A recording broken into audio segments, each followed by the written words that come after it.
वालेकुम, very good morning to all of you. कैसे हैं आप? आई होप खैरियत से होंगे, ठीक होंगे, मज़े में होंगे। पाकिस्तानी अवाम जो है वो बड़े अरसे से चाह रही थी कि पाकिस्तान में इंटरनेशनल क्रिकेट वापस आए और कल जिस तरह पाकिस्तान में PSL का फ़ाइनल हुआ और इस कौम के लिए, क्योंकि हम लोग जिस तरह से दहशतगर्दी में और जितने और इस तरह के मसाइल में हम घिरे हुए हैं, बहुत ज़रूरत थी किसी ऐसे एक इवेंट की जिससे हमारी पूरी कौम जो है वो एक तरह से इंजॉय करे और दोबारा से एक हो जाए। क्योंकि मुल्क में इस तरह के कोई इवेंट्स होते नहीं हैं, कोई इस तरह के जो कि हमारे नेशनल कॉज के लिए हों, नेशनल पर्पस के लिए हों, जिससे हमारी लोग जो हैं वो एक खुश हो सकें। और जिस तरह कामयाबी से कल PSL का फ़ाइनल हुआ, बहुत बड़ी कामयाबी थी ये पाकिस्तान की और पाकिस्तान की अवाम की कि वो जो क्रिकेट का जो वो चाहते हैं कि दोबारा से इंटरनेशनल क्रिकेट वो देखें। बहुत एक अच्छा इवेंट रहा और पूरे मुल्क में जो है हमने कल इसको सेलिब्रेट किया और हमारी इंशाल्लाह दुआ है कि PSL के आगे जितने भी मैचेस हैं वो अगले साल पाकिस्तान में हों। हमने आपको बहरिया यूनिवर्सिटी का ये जो हमारा शो है राइज एंड शाइन विद बहरिया, इसमें हमने आपको बहुत से डिपार्टमेंट के HOD से मिलाया, बहुत से डिफरेंट डिपार्टमेंट्स के हमने प्रोफेसर से मिलाया और हमारी कोशिश यही रही कि हम आपको ऐसे लोगों से मिलवाएं, प्रोफेसर से और जो बहरिया यूनिवर्सिटी से एसोसिएटेड हैं, जिससे आप लोग कुछ सीख सकें। क्योंकि at the end of the day ये शो स्टूडेंट्स के लिए है और हम चाहते हैं कि स्टूडेंट्स इससे इंफॉर्मेशन हासिल करें, गाइडेंस हासिल करें। इसी सिलसिले में आज हमारे साथ मोहम्मद नजम उल इस्लाम हैं, जो कि प्रोफेसर हैं और डीन हैं in faculty of engineering sciences Bahria university. PhD इन्होंने की है इंजीनियरिंग इलेक्ट्रिकल इंजीनियरिंग में फ्रॉम टेलीकॉम पेरिस।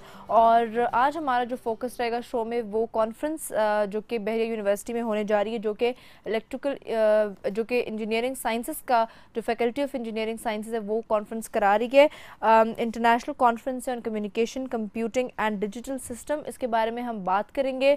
और जो स्टूडेंट्स हमें जो ये शो देख रहे हैं उनके लिए हम पूछेंगे कि कितना हेल्पफुल रहेगा उनको ये कॉन्फ्रेंस और क्या इसके ऑब्जेक्टिव्स हैं और गोल्स हैं, और जो बहरिया यूनिवर्सिटी के स्टूडेंट्स हैं वो इससे किस तरह से फ़ायदा उठा सकते हैं। अस्सलाम वालेकुम। वालेकुम अस्सलाम। मुझे सबसे पहले बताएं कि माशाल्लाह आप इतनी उम्र आपकी छोटी है या आपने अपने आप को मेंटेन बहुत रखा हुआ है, क्योंकि सब आपकी मेंटेनेंस के बारे में बात कर रहे हैं। नहीं, मेरा नहीं ख्याल ऐसा कुछ है। हम ऑलरेडी 40+, तो कोई ऐसी ख़ास बात तो नहीं है मेरे ख्याल में। एकेडेमिया में रिसेंट पास्ट में ज़्यादा इंटरेस्ट हुआ है लोगों का, और जो एक प्रोफेसर्स का था कि शायद थोड़ा टाइम लगता है ज़्यादा और इस तरह की चीज़ें होती हैं, वो शायद अब नहीं रही। अब जो लोग जल्दी से रिसर्च की तरफ आते हैं और जब से रिसर्च में ज़्यादा HEC की वजह से भी लोग आए हैं, तो अब प्रोफेसर्स आई थिंक आप रिलेटिवली यंग एज में आप प्रोफेसर साहब को नजर बन जाते हैं। अच्छा, मुझे बताएं कि इलेक्ट्रिकल इंजीनियरिंग को आपने क्यों चूज़ किया? आपने किसी और प्रोफेशन को क्यों चूज़ नहीं किया? आपका अपना शौक था या पेरेंट्स ने कहा कि नहीं बच्चा इंजीनियर बनेगा? टू बी वेरी ऑनेस्ट, ये मेरी चॉइस थी। मेरे शायद घर वाले, मेरी वालदा चाहती थी कि शायद मैं मेडिकल की तरफ जाऊं, लेकिन मुझे मेडिकल के जो सब्जेक्ट्स हैं उनसे कोई ख़ास दिलचस्पी नहीं थी when I was a student in school और कॉलेज। तो I chose engineering subjects, mainly maths. मुझे बहुत ज़्यादा उसमें इंटरेस्ट थी। जब इंजीनियरिंग यूनिवर्सिटी में दाखिले का हुआ तो मैंने 1993 में एडमिशन लिया इंजीनियरिंग यूनिवर्सिटी में।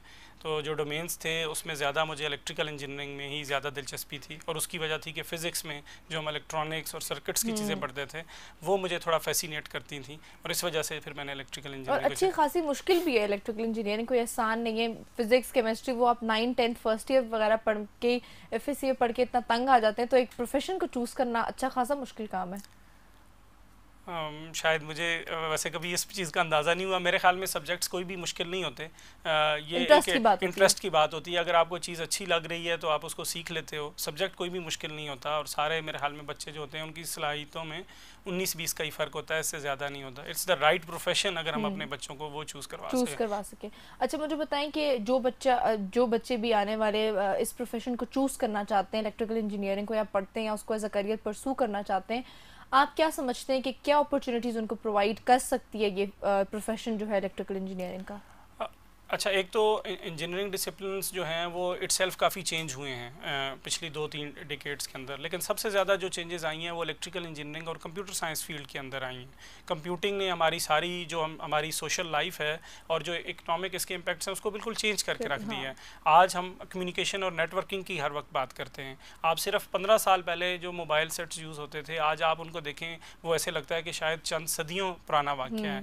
आज जिस तरह हम कनेक्टेड रह रहे हैं, ये सारा इलेक्ट्रिकल इंजीनियरिंग और कंप्यूटर साइंस के जो एस्पेक्ट्स हैं उसके मुताबिक हैं। अब जो भी कोई फील्ड है, कुछ किसी फील्ड की भी आप बात करें, वो बेसिकली इकोनॉमिक जो मोटिव होता है वो उसको ड्राइव करती है, इकोनॉमिक फोर्सेस। तो इंजीनियरिंग, इलेक्ट्रिकल इंजीनियरिंग और कंप्यूटर साइंस के अंदर बच्चों के लिए अभी बहुत सारी ऐसी चीज़ें हैं जो करनी है। इसमें तो टेलीकॉम सेक्टर या कम्युनिकेशन और नेटवर्किंग की तो एक मिसाल है। अगर आप एनर्जी सिस्टम्स को देखते हैं तो अब जब रिन्यूएबल एनर्जी और ग्रीन सिस्टम्स की तरफ जब लोग जा रहे हैं तो आप उसमें आपको इलेक्ट्रिकल इंजीनियरिंग की एप्लीकेशंस जो हैं वो काफ़ी ज़्यादा नज़र आएंगी। कंट्रोल इंडस्ट्री एक और है जिसके अंदर हम सारी चीज़ों को ऑटोमेट करने जा रहे हैं, तो वहाँ पर इलेक्ट्रिकल इंजीनियरिंग है, मैकाट्रॉनिक्स है, कंप्यूटर साइंस है, इन फील्ड्स की डिमांड वक्त के साथ साथ बढ़ती ही जा रही है।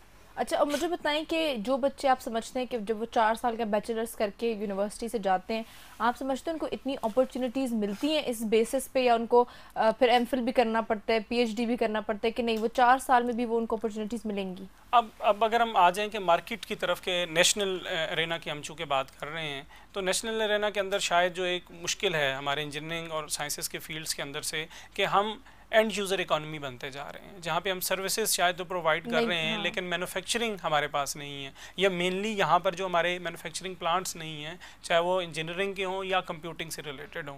तो ये बेसिकली आज एक है ड्रॉबैक कि बच्चे बहुत ज़्यादा ग्रेजुएट हो रहे हैं, उस पर भी कंट्रोल नहीं है उस तरह जिस तरह रेगुलेटरी बॉडीज़ का होना चाहिए कि क्या सारी यूनिवर्सिटीज़ जो इतने सारे ग्रेजुएट्स उन प्रोड्यूस कर रही हैं, क्या उनके जॉब अपॉर्चुनिटीज़ हैं कि नहीं, और इतनी क्या वो यूनिवर्सिटीज़ भी कैपेबल और उनमें भी इतनी कैपेसिटी है कि वो इतने ग्रेजुएट्स प्रोड्यूस कर सकें। तो एक रेगुलेटरी बॉडी का चेक और दूसरा गवर्नमेंट की जो पॉलिसीज़ हैं नेशनल लेवल पे, वो थोड़ी सी उनको ज़रूरत है मॉडिफिकेशन की, ताकि एक अलाइनमेंट हो जाए number of graduate produced versus the job expectancy over the next 5 years. True.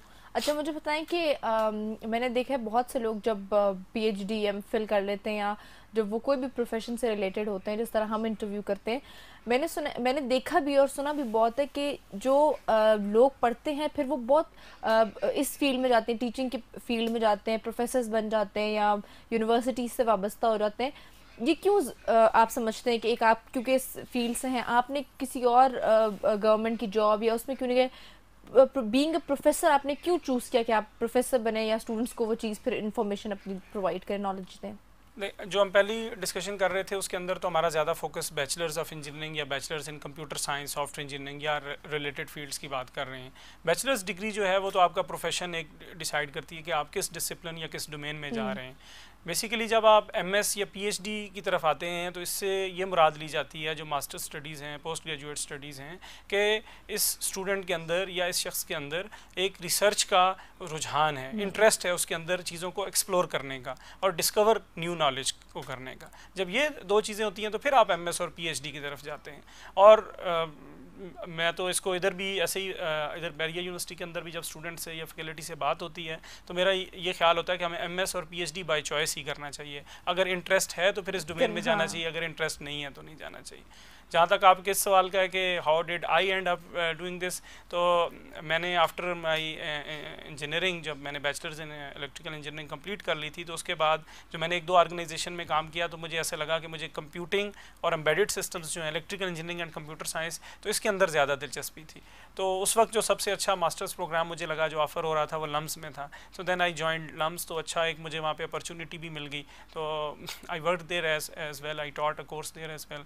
सो वो एक अच्छी अपॉर्चुनिटी मिल गई, तो देन आई एक्चुअली मूव्ड, और मुझे जब रिसर्च में आ गया तो दिलचस्पी फिर बढ़ती गई, and then I decided to go for a PhD. अच्छा, आज जो आपको बुलाने का मकसद था वो यही था कि इंटरनेशनल कॉन्फ्रेंस हो रही है on communication, computing and digital system, इसके बारे में हम फोकस हमारा रहेगा मेन। स्टूडेंट्स को आप बताएं कि क्या है ये conference, it is what it's about. Okay, मैं तो स्टूडेंट से पहले अगर थोड़ा सा आप मुझे मौका दें तो थोड़ी सा मैं इस कॉन्फ्रेंस की डिटेल्स भी बताना चाहूँगा। बेसिकली बैरिया यूनिवर्सिटी के अंदर हमारे जो इंजीनियरिंग प्रोग्राम्स हैं दे स्टार्टेड इन 2005, और जो हमारे कंप्यूटर साइंस प्रोग्राम हैं वो 99 में since start of this university वो हमारे पास हैं। लेकिन हमने बेसिकली अभी जो हम कॉन्फ्रेंस करने जा रहे हैं ये फैकल्टी लेवल पर है, तो एज डीन भी मैं ज़्यादा फैकल्टी का पॉइंट ऑफ व्यू जो है वो बताना चाहूँगा। तो फैकल्टी का of engineering sciences in Bahria university जो program we are offering, those programs are in computer engineering, software engineering, computer science, electrical engineering and earth and environmental sciences. These are the domains जो हम यहाँ पर cover कर रहे हैं। Our programs have matured to that extent, especially the postgraduate programs, that we thought we have number of researchers who have so many ideas, और ये वाले जो ideas हैं इनको national और international जो forums हैं उनके ऊपर present किया जाए। और एक फैकल्टी और यूनिवर्सिटी की मैच्योरिटी का, जब रिसर्च मैच्योरिटी की मैं लेवल की बात कर रहा हूँ, जब वो होता है तो उसको इस तरह से भी देखा जाता है कि आप कितनी कॉन्फ्रेंसेस, वर्कशॉप्स आप ऑर्गेनाइज कर रहे हैं। हमने इस कॉन्सेप्ट को जब पिछले साल हम लेकर चले तो I am very glad to share with you कि जब हमने कॉल फॉर पेपर्स की तो we received 447 research paper submissions across the globe.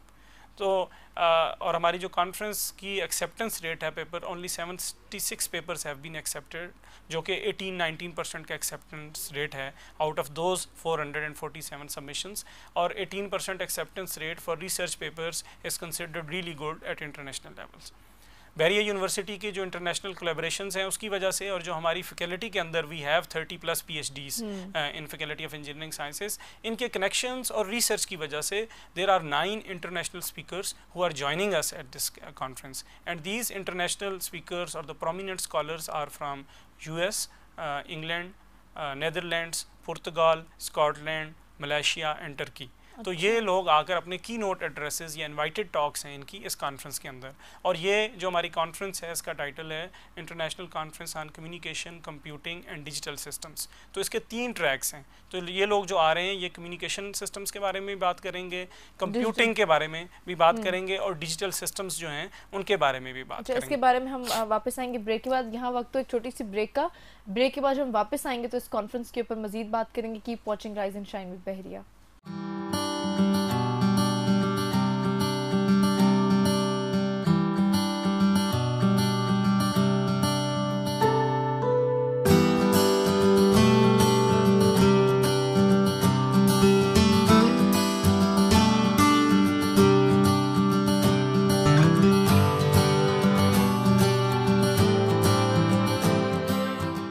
Welcome back after the break. हम कॉन्फ्रेंस के बारे में बात कर रहे थे।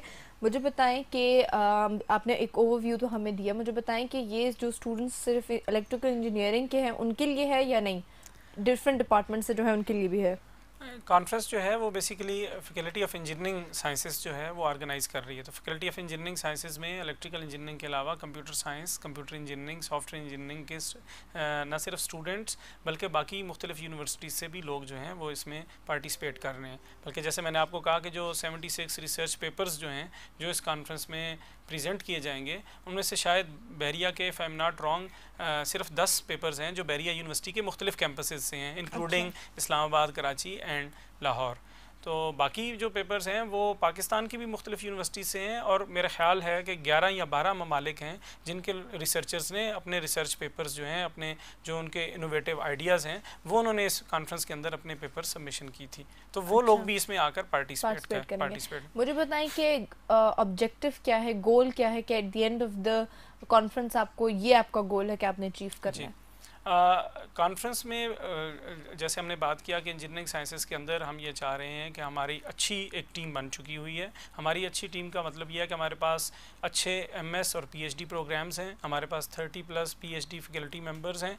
ये लोग मुख्तलिफ एरियाज़ के अंदर रिसर्च कर रहे हैं। तो कोलैबोरेटिव जो है रिसर्च, हम चाह रहे हैं कि हमारे जो पार्टनर्स हैं या जिन लोगों के साथ हम ऑलरेडी कुछ ना कुछ किसी हद तक काम कर रहे हैं, उन इंटरनेशनल और नेशनल लिंकेजेस को with respect to research and teaching उनको इन्हांस किया जाए, उनको बेहतर बनाया जाए। तो एक तो ये गोल है। सेकेंडली इस कॉन्फ्रेंस से ये होगा कि बैरिया यूनिवर्सिटी में फैकल्टी ऑफ इंजीनियरिंग साइंसेज की तरफ से हम एक नेशनल और इंटरनेशनल लेवल पर अपनी फैकल्टी और यूनिवर्सिटी को एक तरह से लॉन्च कर रहे हैं कि हमारे पास ये एक्सपर्टीज़ हैं, इन एरियाज़ में हम लोग रिसर्च कर रहे हैं, हमारे पास ये स्कॉलर्स हैं, और इन एरियाज़ में आगे हम मज़ीद काम करना चाहते हैं। जी, मैंने पूछना था कि नेशनल लेवल पे तो ऑब्वियसली आप रिकग्निशन आपको मिल जाएगी क्योंकि डिफरेंट स्टूडेंट्स भी आ रहे हैं। इंटरनेशनल लेवल पे आप क्या चाहते हैं कि किस तरह, एक तो बहरिया यूनिवर्सिटी, दूसरा इलेक्ट्रिकल इंजीनियरिंग के जो स्टूडेंट्स हैं उनको किस तरह रिकग्निशन मिलनी चाहिए?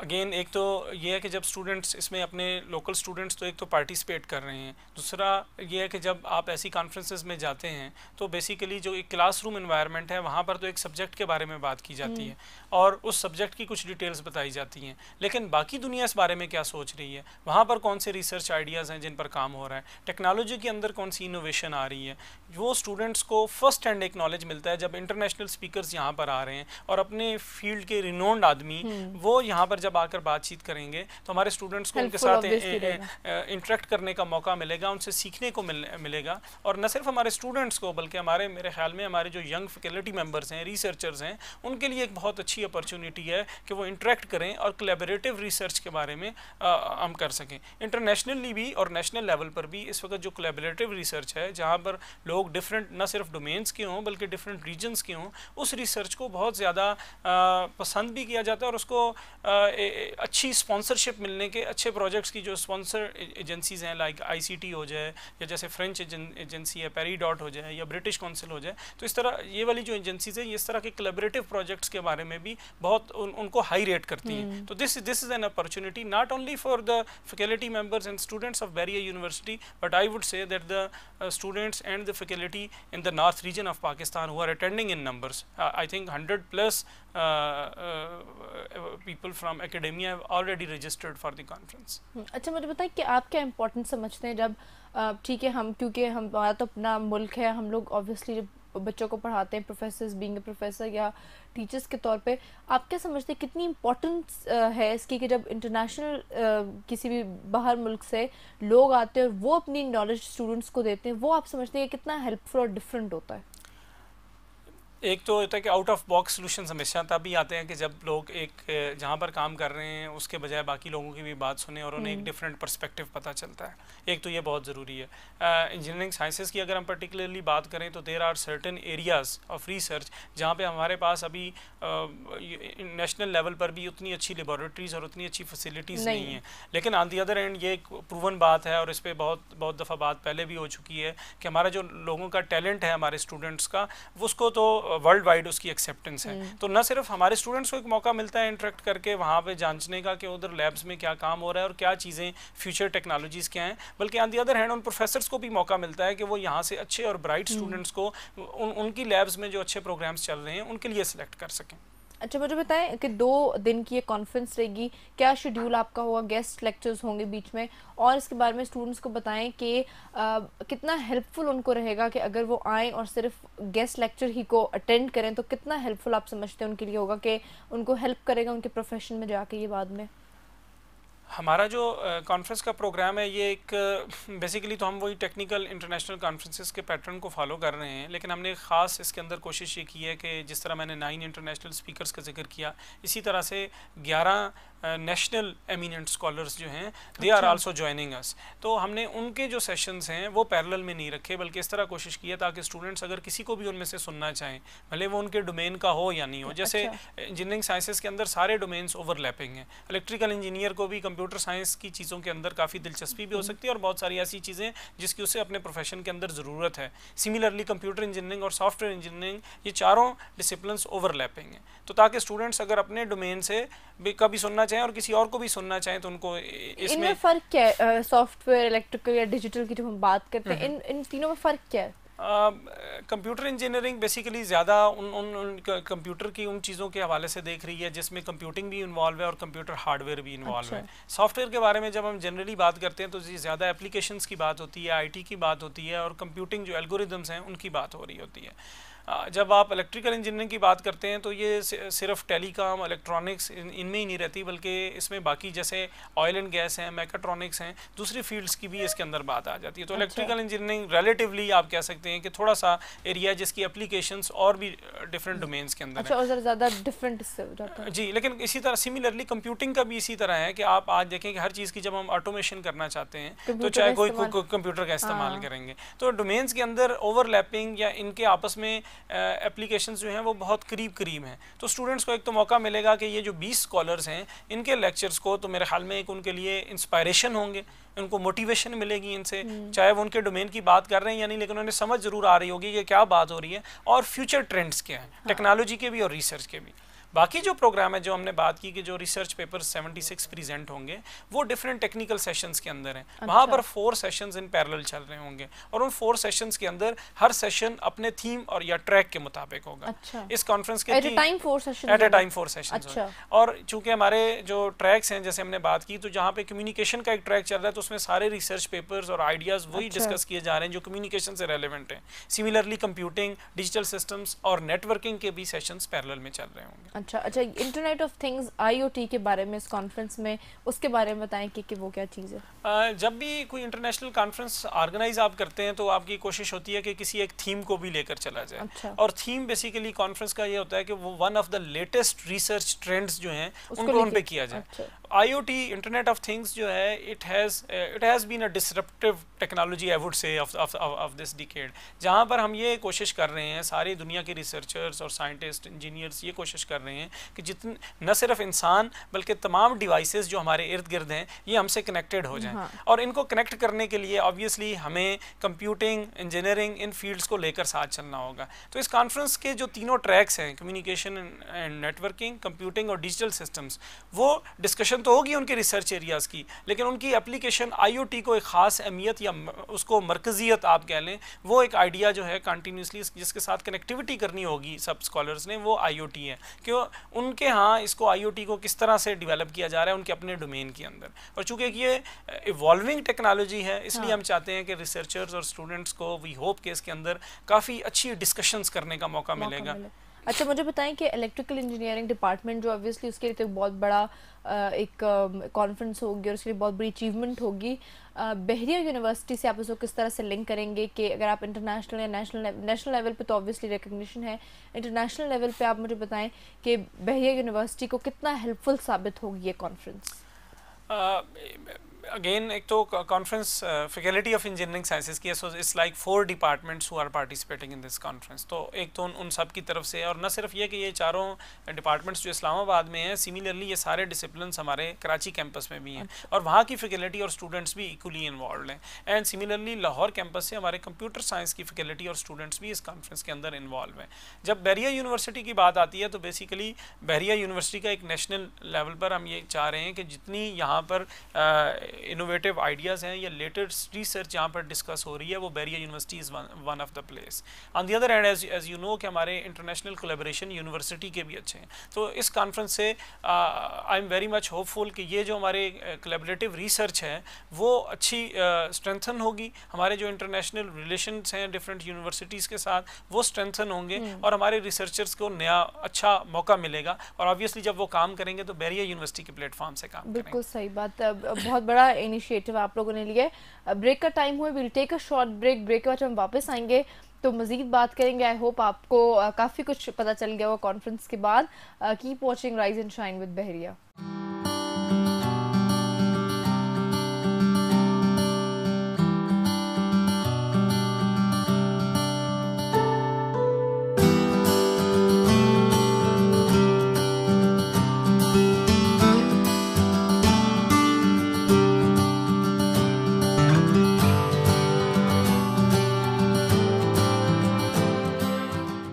Welcome back after the break. हम कॉन्फ्रेंस के बारे में बात कर रहे थे जो कि इंजीनियरिंग साइंसेज जो है वो ऑर्गेनाइज करा रहा है बहरिया यूनिवर्सिटी में, और काफ़ी कुछ आपको मालूम हो गया होगा। आई होप आपको हेल्पफुल रहा होगा और जो इंजीनियरिंग के स्टूडेंट्स हैं स्पेशली उनके लिए काफ़ी कुछ उन्होंने गेन किया होगा इसके बारे में। मुझे बताएं PSL का फाइनल आपने देखा कि नहीं? मैंने थोड़ी देर के लिए देखा था, ज़्यादा देर के लिए नहीं क्यों थोड़ी देर के लिए आपने देखा, ये बताएं। एक तो ऑनेस्टली कॉन्फ्रेंस की कुछ मसरूफियत थी, प्रिंटिंग की कुछ चीज़ें ऐसी चल रही थी, और जब मैंने देखा तो वो पहली बैटिंग हो रही थी। जब मैंने देखा तो मुझे सपोर्ट आप किसको कर रहे थे? पाकिस्तान क्रिकेट को। अच्छा, मुझे बताएं कि कैसा इनिशिएटिव लगा पाकिस्तान क्रिकेट का, और पाकिस्तान जो गवर्नमेंट ने इतना सपोर्ट किया, क्या समझते हैं आपके, कितना हेल्पफुल रहा ये? बहुत अच्छा है। एक तो देखें जब इतना ज़्यादा आप लोगों को देखते हैं कि वो खुश हैं और एक्साइटेड हैं, तो एक इससे थोड़ी सी एक जो फेस्टिविटी सी थी ना, फेस्टिविटी है। तो लेकिन इससे एक मुझे ये भी लगा थोड़ा सा, नॉट अ पेसिमिस्ट, लेकिन मुझे ये लगा कि कितने कम मौके हैं हमारे लोगों के पास एंटरटेनमेंट के। तो इतने अरसे बाद जब एक मौका मिला है तो पूरी नेशन वाज जॉयफुल, और ऐसी कई चीज़ें होनी चाहिए। ये नहीं कि हमें इतना long we had to wait for a long time. Cricket passion है लोगों का। सबसे ज़्यादा मेरे हाल में देखे जाने वाली स्पोर्ट्स जो है वो पाकिस्तान के, myself have been a very keen follower in the past. अभी शायद थोड़ी मसरूफियात या कुछ और कह लें आप चीज़ें जो होती हैं उनके साथ साथ उस तरह नहीं, लेकिन मैं देखा और मुझे अच्छा लगा जितनी देर मैंने देखा अपनी फैमिली के साथ। मैंने पहली इनिंग्स जो थी उसको देखा। पहली इनिंग्स के बाद ऐसा लग रहा था कि पिच जो है वो जितनी स्लो है चेज़ करने वाले के लिए काफ़ी मुश्किल होगा। पाकिस्तान में इतना स्टेडियम्स वगैरह का जो उनको इतना ख्याल भी नहीं रखा जाता। ऑब्वियसली वो हमने जब कंपैरिजन करते हैं उसका, तो स्टेडियम में देखिए पिच का भी इतना कोई सही आउटपुट जो है वो नहीं दे रही थी ना। काफ़ी अरसे से चूँकि क्रिकेट नहीं हुई तो शायद इसकी एक ये वजह भी हो सकती है। लेकिन ऑन दी अदर एंड ये था कि बहुत खुशी होती है जब लोग बात कर रहे हैं, लोग एंजॉय कर रहे हैं, they are following the cricket. और पूरे मुल्क के अंदर फेस्टिविटी थी। ऐसा नहीं कि फाइनल तो सिर्फ लाहौर में हो रहा था, लेकिन you could see here in Islamabad as well के कितने लोग खुश हैं, कितनी डिस्कशन हो रही है। और पिछले मेरे हाल में 5-7 दिन से जो एक पॉइंट रहा जिस पे सब लोग बातचीत कर रहे थे वो PSL फाइनल और क्रिकेट। मुझे बताएं, आप अपनी कोई डाइट वगैरह का ख्याल रखते हैं, कोई वॉक वगैरह करते हैं, स्पोर्ट्स वगैरह में हैं कि नहीं? नहीं, ओकेजनल यानी मेरे ख्याल से आप वो है, मुझे बस एक होते हैं ना, एक जो लोग खाते हैं जो थोड़ा सा परहेज करता है, आप वो मतलब आप खा लेते हैं, आप पे असर नहीं करता, वो वाली आप हाँ जी, कैटेगरी में आते हैं। मेरे ख्याल में मैंने काफ़ी टाइम जो है वो लाहौर स्पेंड किया, तो उससे तो ईटिंग हैबिट्स तो ये है कि खाने का मैं शौकीन हूँ काफ़ी और गोश्त खोर हूँ काफ़ी ज़्यादा। अच्छा। तो खाने में तो नहीं, मेरा नहीं ख्याल कि मैं कभी परहेज अभी तक तो टू डेट तो नहीं किया। वॉक वगैरह, एक्सरसाइज वगैरह ओकेजनली जब कभी मौका मिले खेलने का तो ज़रूर कोशिश होती है कि कोई स्पोर्ट्स कर ली जाए, लेकिन कोई ये नहीं है कि रूटीन में नहीं है। लेकिन आप मेरे ख्याल से, क्योंकि ऑब्वियसली यूनिवर्सिटी में होते हैं, भाग दौड़ इतनी हो जाती है कि वो वॉक आपकी इधर ही हो जाती है, ज़रूरत नहीं पड़ती कि नहीं मेरे ख्याल में करनी चाहिए। मैं ऐसे वो तो नहीं करूँगा। एक हम चंद दिन पहले भी ये डिस्कशन कर रहे थे कि जो एडवांस्ड कंट्रीज़ हैं उनके फ़िटनेस लेवल में और जो डेवलपिंग कंट्रीज़ होते हैं उनके फ़िटनेस लेवल में, जनरल पब्लिक के फ़िटनेस लेवल में भी काफ़ी फ़र्क होता है। आप वहाँ के प्रोफेसर्स ले लें, स्टूडेंट्स ले लें, स्पोर्ट्समैन ले लें, ठीक है, अब बाकी ले लें, हाउस वाइफ्स की बात कर लें, फीमेल्स की बात कर लें, तो शायद हमारा फ़िटनेस लेवल जो है वो इतना अच्छा नहीं है। हम सबको उसका ख्याल रखना चाहिए। और हमारे लोग बहुत ज़्यादा जो है वो इतना ध्यान भी नहीं देते इन चीज़ों पर, जब एक एक्सट्रीम पे पहुंच जाते हैं फिर उनको ख्याल आता है कि अब ज़रा थोड़ा सा फोकस करना चाहिए। हाँ, जब अगर कोई डॉक्टर जब कह देते हैं तो मेरे हाल में इट्स बिट लेट, हमें थोड़ा पहले ही अपना बहुत लेट हो जाता है फिर। अच्छा, मुझे बताएं कि आप क्या डिफरेंस देखते हैं जो स्टूडेंट्स हैं या इंजीनियर्स जो हैं जो बाहर के मुल्क में होते हैं और पाकिस्तान के जो हैं, आप समझते हैं कि अपॉर्चुनिटीज़ हमारे पास कम है या नहीं? हमारे पास अपॉर्चुनिटीज़ ज़्यादा है लेकिन गाइडेंस नहीं है।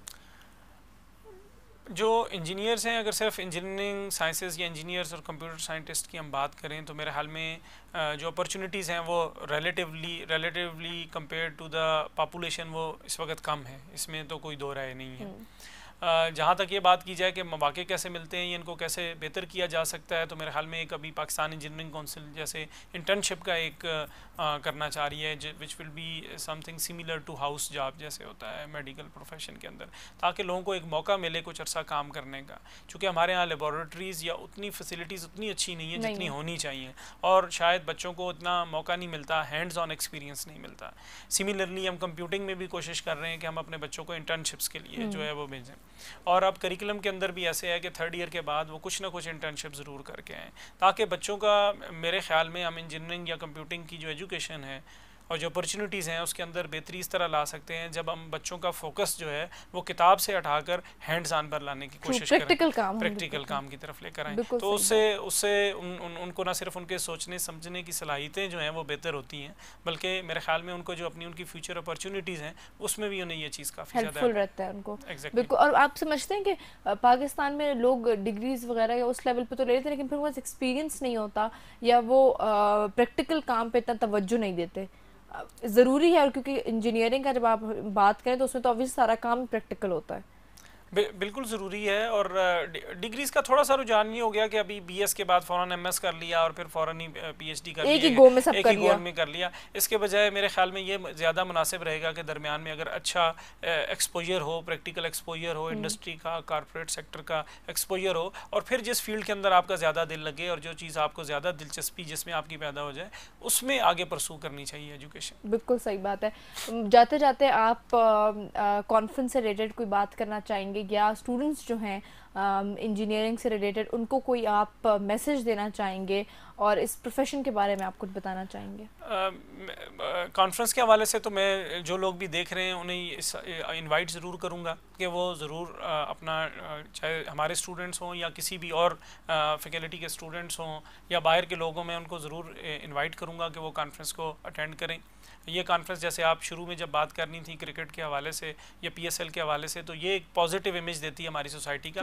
सिमिलरली इंटरनेशनल कॉन्फ्रेंसेस भी हमारा एक अच्छा इमेज जो है वो बताती हैं, और लोग आकर देखेंगे बड़े अच्छे रिनोन्ड स्कॉलर्स जो हैं they are joining Bahria university and Pakistan. तो एक तो यह है कि लोग हमें ज्वाइन करें। सेकेंडली, ये अच्छी कॉन्फ्रेंसेस अच्छी अपॉर्चुनिटीज़ होती हैं नेटवर्किंग की, और networking with respect to research, teaching and futuristic technologies के हवाले से। तो इसलिए भी मेरे ख्याल में लोगों को, चाहे वो स्टूडेंट्स हों, प्रोफेशनल्स हों, they should come and join us at Bahria university. Thank you so much for coming, और आपका आना मुझे उम्मीद है हमारे जो स्टूडेंट्स हैं उनके लिए बहुत हेल्पफुल रहा होगा, और it was a pleasure having you and thank you for giving us your time. Thank you very much. Thank you so much for watching our show. और फैकल्टी ऑफ इंजीनियरिंग साइंसेज जो conference करा रहा है बहरिया university में, I hope वो इंशाल्लाह बहुत कामयाब जाएगा और स्टूडेंट्स जो है उससे बहुत फ़ायदा हासिल करेंगे। हमें ज़रूर अपना फीडबैक दीजिएगा और आपसे इंशाल्लाह मुलाकात होगी कल। अपना बहुत ज़्यादा ख्याल रखिएगा। Keep watching rise and shine with Bahria.